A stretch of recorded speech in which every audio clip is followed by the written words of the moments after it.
Scan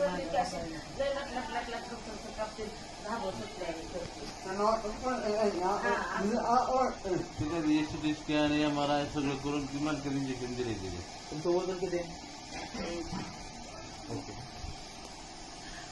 कमी व्हायला पाहिजे. नमस्कार, मी सुरेश शेरखाने. आज आपण आलेलो आहे कुर्डवाडी या गावी. 1 महिन्यापूर्वी या मावशींना आपण समर सक्सेस ऑर्थो पावडर आणि कॅप्सूल या आजारासाठी दिलं होतं. तर मावशींच्या तोंडून ऐकूया की त्यांना काय त्रास होतात आणि त्यांना समर सक्सेसचा कशा प्रकारे फरक पडला. मावशी, तुमचं नाव सांगा. निर्मला सुभाष होते. औषध घेण्याबद्दल काय त्रास होत होता? मला मणक्याचा आजार होता. मणक्यामध्ये इंजेक्शन दिलं होतं. मग आता ती गोळ्या औषधं खाल्ल्या तरी काय त्याच्याने फरक पडा ना, काय होणार मला. लय त्रास होत होता कमरेचा, मणक्याचा, गुडघ्याचा. लय पैसे घालवले पण काहीच फरक पडला ना. तुम्हाला चालता पण येत नव्हतं नाही औषध घेण्यावर? चालता येत नव्हतं मला. उठाय बसा येत नव्हतं, मागे घाला येत नव्हतं. किती दिवसापासून हा त्रास होता तुम्हाला? आता 5-6 वर्ष होतं असं. पडल्यापासून मला असं झालं 2-3 वर्षापूर्वीपासून. काय काय ट्राय केलं? लय ट्राय केली दवाखान्याची, लय पैसे घालवले तरी काहीच गुण आलाच नाही कुठं.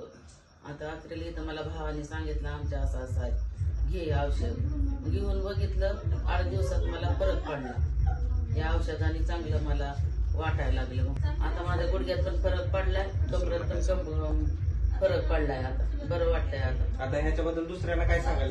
दुसऱ्याला पण सांगन की मला असं एवढा फरक पडलाय, एवढ्या ह्याच्यातनं एवढे पैसे घालवले, मला फरक पडला नाही. या औषधाने मला फरक पडलाय, तर तुम्ही पण हे औषध घ्या. चालून तुम्हाला अगोदर चालता येत नव्हतं ना? हा, चालता येत नाही.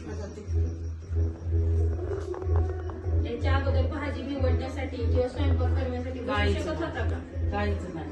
आता हे प्रोडक्ट चालू केल्यापासून काम करताय.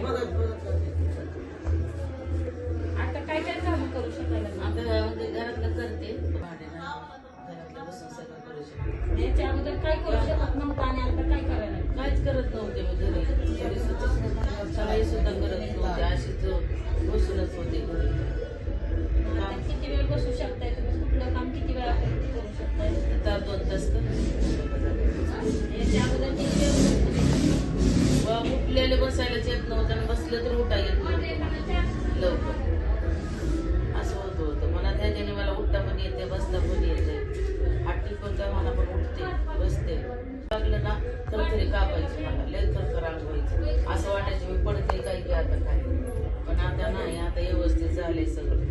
या औषधाने मला लयच फरक पडला.